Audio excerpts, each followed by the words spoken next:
Oh, hey there, Martin. Oh, hi there. Oh, hi. I'm saying hey as if I haven't been sitting here staring at you for the past 45 minutes. That's life. It is life. You know what is great about life, though? I walked out of the room after we finished recording the last podcast, and I saw this Starbucks cup on the counter, and I was like, I didn't buy that. Did Anna buy Starbucks? And like, she'll buy tea from Starbucks, but she always buys a small. And then she's like, I bought this for you. Oh. So I'm pretty happy. Looks like somebody's got a secret admirer, and it's their girlfriend. It's their girlfriend of Who knew? 4+ years. Who would have known? That's actually, if you want to be a secret admirer of somebody, you want them to never find out, the last place they would look is their long-term significant other. If you found out you had a secret admirer, you wouldn't think, oh, it's just Anna. Yeah, exactly. You'd be like, who is this? You got to be their public admirer, so that way they'll never know that you're also their secret admirer. Yeah. That's like playing 4D space chess right there. And then you can test out stuff you're not sure if they'll like as the secret admirer. Oh my How God. they'll respond to it. That's like a way to A/B test your relationship. You can A/B test your relationship. Let's make that a course. How to A/B test your relationship. $400. Here's how you do it. Okay, tip number 2. Get them into playing dating sims, and then hire a programmer to create a dating sim where there's like 2 different guys that she dates, and then you like collect all the feedback, and then this is getting real creepy. Yeah. Because now you're just like observing your girlfriend like a lab rat. This advice may make you the kind of person she won't want to date.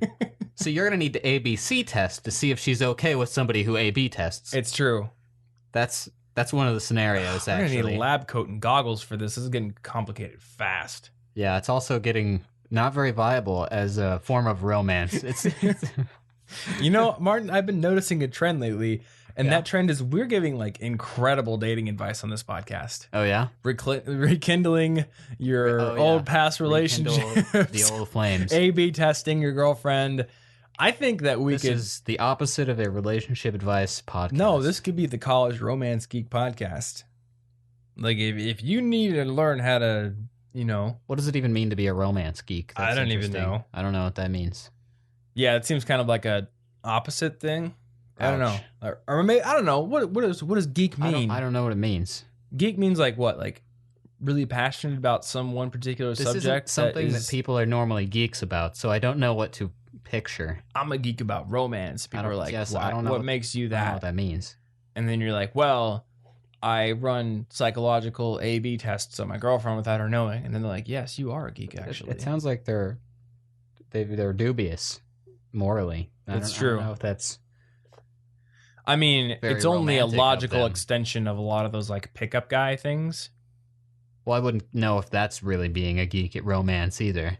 No, okay, I got it. So all those like weird, like douchey pickup guy, like they're all about like how to get a girlfriend. Yeah. Once you have the girlfriend and you still want to be like a weird creepo to her, take our course on how to A/B test. Yeah. Yes.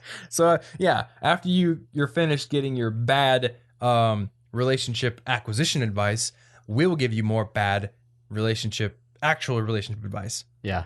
This sounds like we will tell you how to perfect plan. Poorly maintain the things that you hold dear. Oh man. And with that as our establishing opening to this podcast, let's get into everything else we say is going to sound brilliant. By I know, comparison, we just... That's what it is. See, I was going down the path of like, people are going to think our answers are tainted because like the intro was bad, but no, I like your analysis better. No, we just got them prepared for horrible ideas. That's true. And then we're just going to blow them away. Yeah. It's all about setting expectations and like juxtaposition of like bad performance and good performance. Yes. It's going to make the good performance look stellar. And every time you use the word juxtaposition, you get bonus points. That's true. Juxtaposition is a good word. I know words. I know all the best words.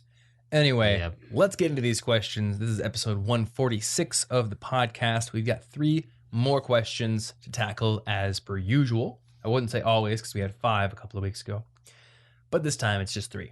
So the first question is, should I be actively networking / studying how to get internships or jobs after college right now? So what is the correct timing to focus on this.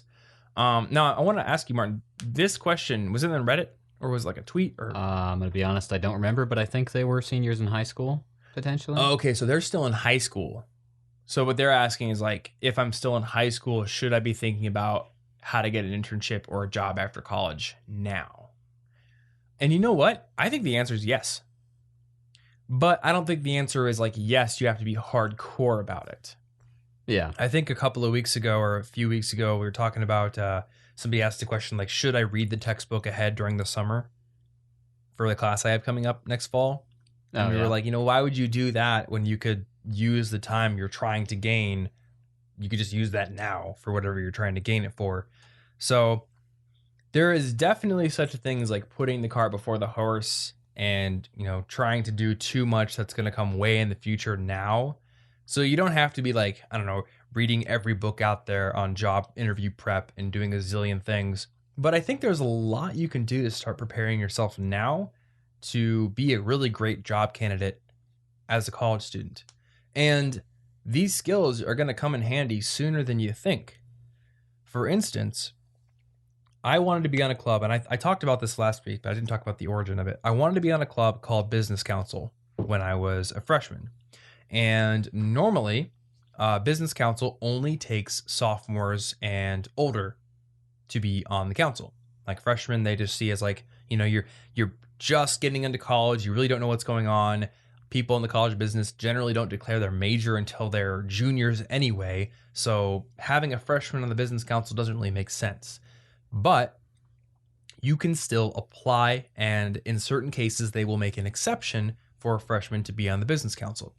So as a high school student, I had joined a club called Business Professionals of America. And this is a club where you can run for a state office. You can be the president, or you can be the treasurer or the secretary. You'll take meeting minutes. You'll do all kinds of stuff related to the position. So I was actually the treasurer for the state of Iowa's entire club.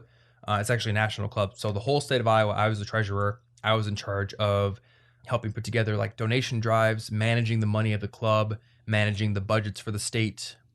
Was it the state conference that was going to the hotels and everything?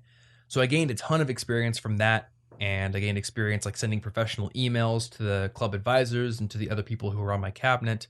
And then there were also competitive events that we would do at hotels where the state conventions were held. So I would do like a business plan competition, and I did like an HTML coding competition. But that business plan one in particular gave me a lot of experience in pitching a business to a panel of judges and presenting. So there were all these things that happened in high school that enabled me to apply for and interview well for that Business Council spot. And as a result, I was accepted for the Business Council as a freshman. Nice. Yeah. And then next up in my freshman year, near the end, I went to this professional development conference, which was run by Principal Financial, and I had to apply for that, got accepted.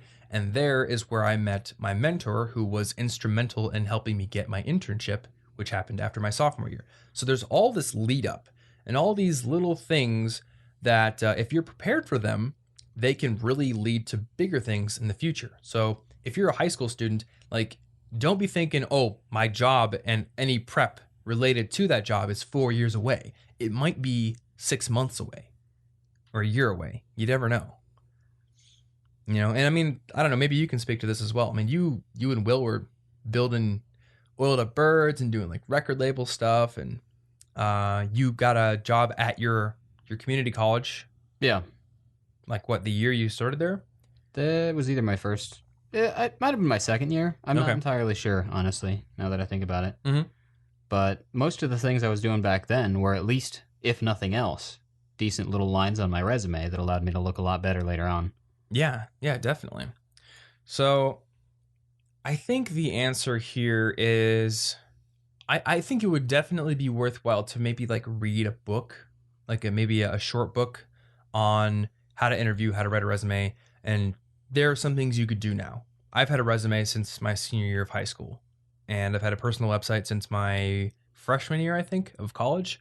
So those things really came in handy. There's a book that is now sitting on my essential books list. Let me look it up real quick because I forgot the name of it.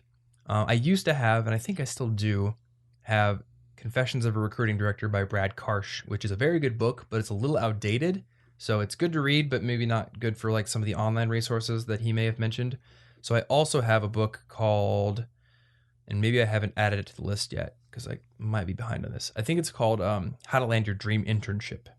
And it's by my friend Tam Pham. We actually did a podcast episode about it, and we will have that listed in the show notes. I don't remember the number right off the top of my head, but it's a good one. Maybe read that. Maybe do something like creating a resume, maybe creating a personal website, or at least grabbing your domain now. And then as opportunities come up in the future, whether they be in high school or early on in college, go after those opportunities and use those as career development opportunities. Yeah. I'd say it would be hard if you're at least in high school for it to be too early to at least have in the back of your head thinking about what's your personal brand, what are you trying to do with yourself, who do you want to be seen as, what kind of experience can you get, either little lines on your resume, volunteer experience, or connections, because not only is that going to help you with a job later, but especially if you're in high school, that's the kind of stuff that differentiates you from other people getting scholarships. Yeah. So, yeah, and I think to really crystallize it here, that's very, because you mentioned scholarships, that's great. To really crystallize this here, don't be so worried about jobs and internships in the future that you're like frantically going through as many career books as you can and trying to prep for prep's sake. Yeah. But instead, be on the lookout for opportunities that are going to be beneficial in other ways, that are interesting for other reasons, but that are also going to help you develop those skills. Like you said, scholarships. You basically have to write a resume and a cover letter for scholarships. Like if you have to write an essay for a scholarship, that's very similar to a cover letter. If you have to interview with a committee for a scholarship, that's very similar to a job interview. Yeah. If you have to interview or apply to join a club at school, that is also going to have skills that transfer over to your resume, to your interview process, to networking, all these things. So don't think of the act of looking for a job as something that is completely separated, like an island apart from everything else you do in school. All of these skills transfer and interconnect. Yeah, the personal development part of getting ready for a job, you can start whenever. Yeah, cool. So next question, and this is related, it's a job prep question, is how do I prepare for a phone interview versus a physical interview? So I've done mock interviews, but I found that phone interviews are my weakest type of interview. It feels harder to show my personality when you're relying strictly on your voice. Well, it is. Yeah, so it definitely is. That's true. So let's rapid fire some phone interview tips. And I basically dominated the last question. So well, I'm gonna you take it. Wear good clothes. You're gonna feel more confident a little bit probably if you're not in your pajamas or just doing a phone interview in your boxers, because in the back of your head you're gonna be like, I'm in my boxers and they don't even know, and that's distracting you. You can't be thinking that. You got to feel good. You sound like Beavis and Butthead. I'm getting a job in my boxers. Yeah.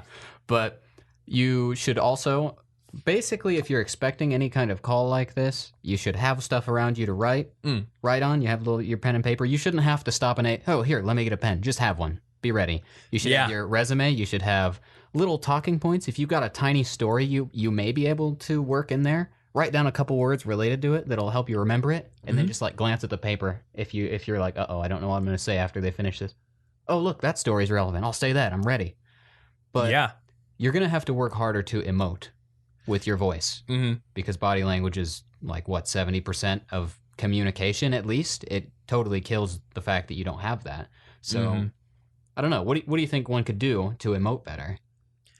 One tip that I have always found useful is to be determined about like smiling while you're talking. You're actually smiling. Yes. And I don't know if this is going to work for everyone, but whenever I am on a call with a potential speaking client or maybe a potential sponsor, anybody I'm working with professionally, I usually put my iPhone headphones in and I use that. I don't actually hold the phone to my ear.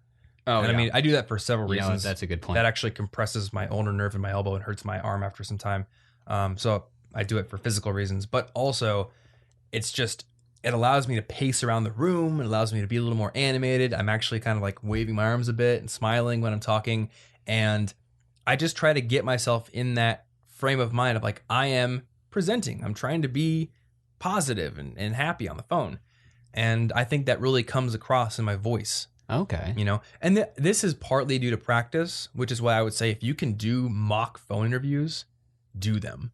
Just like we say, do mock interviews at any opportunity you get. If you can get with somebody who's a recruiter who's willing to do a mock phone interview with you, or heck, if you can do a mock phone interview with a professor of yours or even your dad or something like that, boom.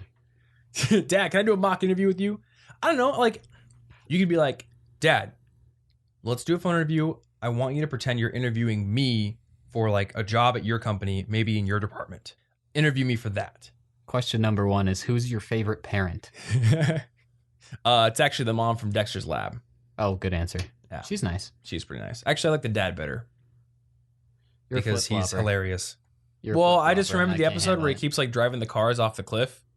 Like he tried that episode. He like keeps, I think he's like trying to fix the car or clean it or something, and he keeps denting it and bumping it. So eventually he just pushes it off the cliff. And then at the end of the episode, the camera like zooms out and you can see there's just like a giant ravine filled with dozens of cars. Oh, it's just all the dads. I don't think I've seen I think that it's episode. all his. He That's just weird. keeps trashing them every time. Okay. It's great. So yeah, Dexter's dad. Boom. I don't know. But you only gave me like 30 seconds to think, Martin. Good. I probably could think of some better. You should have been ready for this interview. What about like Cartman's mom? She's pretty nice. I don't know that she would be my favorite parental figure. She's got her flaws. Anyway, yeah. So practice all you can. Now, one thing you did mention was writing down some stories you can reference or something like that. One thing I've learned from 100 and whatever episodes, actually no, probably 300, because I didn't even think about Listen Money Matters. One thing I've learned is you can write too much. Oh, yes. And then you get lost. And if you write too much and you're trying to like reference it, you're trying to look at maybe some questions you have for an interview if you're me, or some stories and details about yourself you have written down if you're you don't listen very well to the conversation. And people are going to pick up on that. Listening is actually more important than speaking. So maybe write down some things if you get stuck, maybe a few keywords that you can look at and glance at immediately if you have a pause. But overall, your focus should be on the conversation, should be on communicating how you can be valuable to the company you're interviewing with, but also it should be about like actually actively listening to what they need, what they're looking for, asking good questions, everything that goes into the process of a normal interview. Now you're doing it on the phone, and it can be tempting to just fill your space with resources that the other person can't see, but they will hear you using and leaning on too much. Yeah, now that's a really good thing to bring up, because when I say that, I'm picturing like I've got this one story that might be relevant, and I wrote down a couple words to reference it. Because when I was in speech class, if I would write down like a whole bunch of words, a whole bunch of sentences on an index card, I would like skip a sentence and then get really flustered trying to fit in the other one, and then mess the whole thing up. Mm-hmm. Contrarily, if I would just put on like this index card, say some stuff about that thing, and I would just wing it, having the topic meant that I wouldn't forget it. But trying to determine how your conversation is going to go isn't going to work. You can't predict what they're going to say, so you cannot like plan your sentences like that. Yeah, it's very true. Also, you have to be really careful about getting yourself into an area where you're not going to be disturbed. Because, I mean, I think like the more in person and the closer you are to another human being, the more empathetic you'll be to something that goes wrong. Which is why, like, if somebody, I don't know, acts stupid or falls on their face or whatever in person, you're usually like, you want to help them. You're like, are you okay? Or you understand. Or like, if I'm watching you give a speech in the front of the class and you mess up, I understand because I can see the human. I can look at your face. I can understand. Like, I'm just like you, empathy. But contrast that to the internet. Where like, if you see somebody make a mistake and you're just like, you're dumb. Or they like tweet something offensive, you're just like, wow, you monster. I hope you burn, Yeah. And obviously your phone interview is not going to be like, I hope you burn, if they hear your, I don't know, doorbell ring or something, or your dog bark. But don't be like partying. Do what you can to minimize the chance of any disturbance happening. So, I don't know, tell people like, don't call me, don't knock on my door, don't whatever.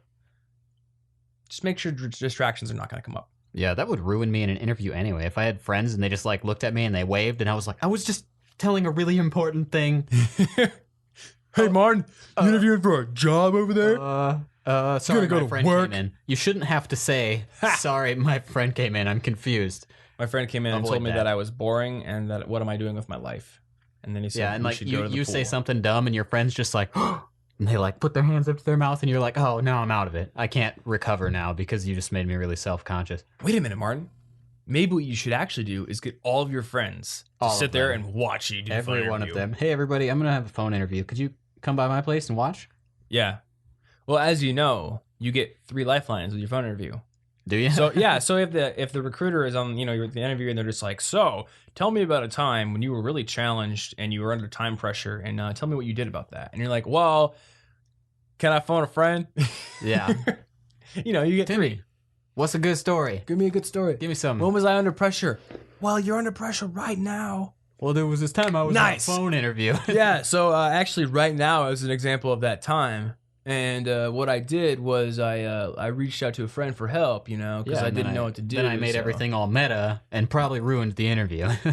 Unless he listens to Neutral Milk Hotel, in which case he's probably one of those guys who likes meta stuff. Okay. So, yeah, figure out how into meta stuff your interviewer is. Yeah. or you just keep all them friends out. That's true. And record this stuff like in a closed space that's quiet. I really hope that pen and paper. All of our listeners are able to differentiate the sarcasm from the not. I hope their voices are emoting it because they can't see the body language, Tom. That's very true. They can't. Uh-oh. Yeah, they can't see when I look over. Don't do that last part. Wink. You should probably be by yourself in a quiet space where you can focus. Yeah. Quiet space. Focus on communicating your emotions and your positivity through your voice and your confidence through your voice. And then have the resources you need in front of you, but don't make them a crutch. So have your resume out there, maybe have a piece of paper that maybe has 1 or 2 keywords just in case you need to relate to a story or something. And also, if you happen to need to look something up, don't have a crazy mechanical keyboard like I do, because then they'll hear that. Oh, yeah. Yeah, that would not be that reassuring. Most people probably don't have that. Most people probably have like a laptop or something. So you should be able to maybe look something up during the interview if you need to. But again, that focus on active listening and being really engaged in the conversation and being able to ask good questions and follow up with good points because you're completely engaged with the other person is of the utmost importance. Yeah, so it's a conversation, not a PowerPoint presentation.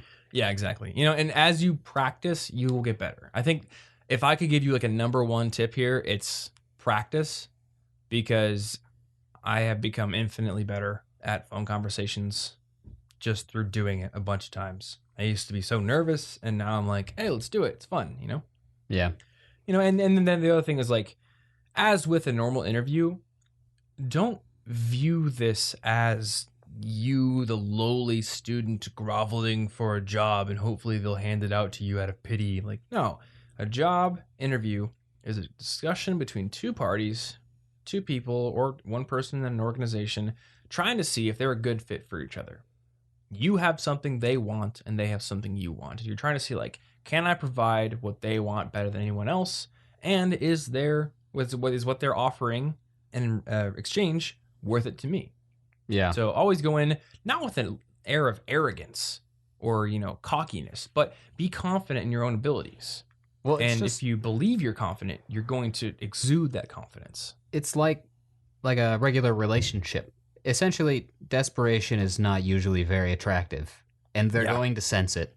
So you should be confident. You're a person who's worthy of a job, probably, so you shouldn't be groveling for it. Yeah, absolutely. All right, last question. So this question is not about jobs, it's about productivity. And this person says, I know you've already talked a lot about productivity, both recently and in the further past, but how do you honestly determine if you were productive, if at all? Do I deserve the 5-minute break, or was my progress too slow? Stuff like that. So yeah, I guess it's, how do you go beyond, I feel like I was productive?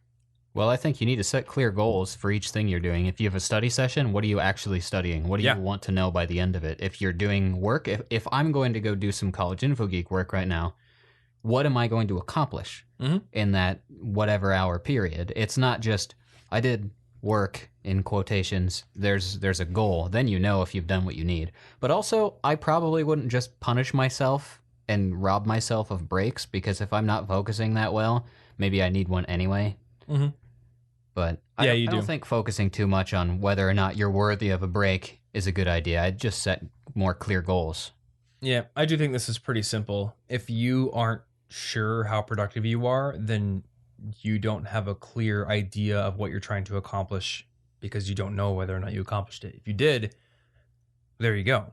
Though one other thing I will mention, on the most recent episode of Cortex I was listening to, Mike finally gave in to Gray's, nagging, that's the word, to start doing time tracking.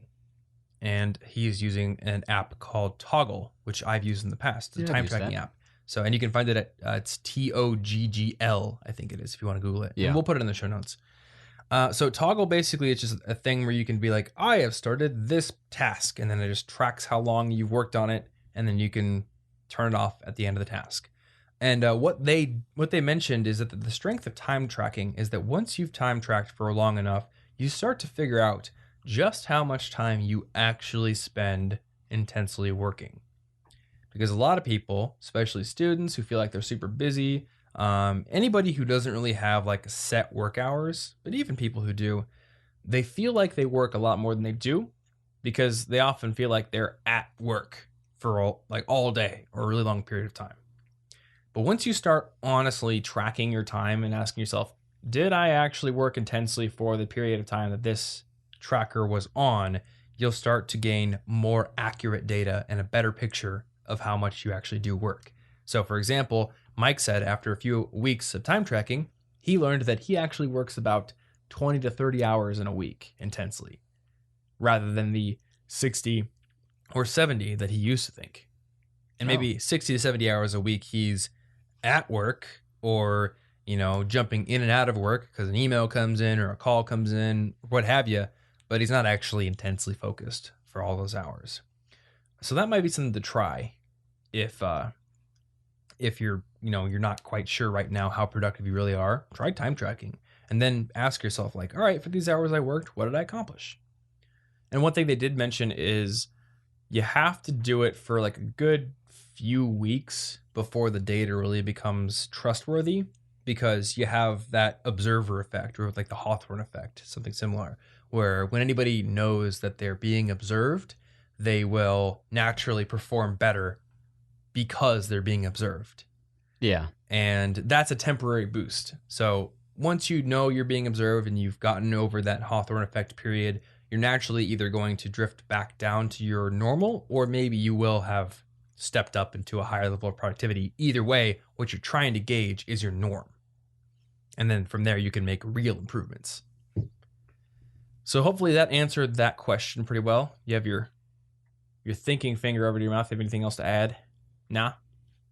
I'm dead. I got nothing. You dead? I think that answer's pretty straightforward. Cool. If you have clearer goals, you'll know if you did them. That's true. Alrighty. Well, that about does it for this episode. I kept it under 30 minutes, though we'll see. It'll probably go a little bit over because of the intro or the outro. That's fine. Anyway, the show notes for this episode can be found over at cigpodcast.com/146.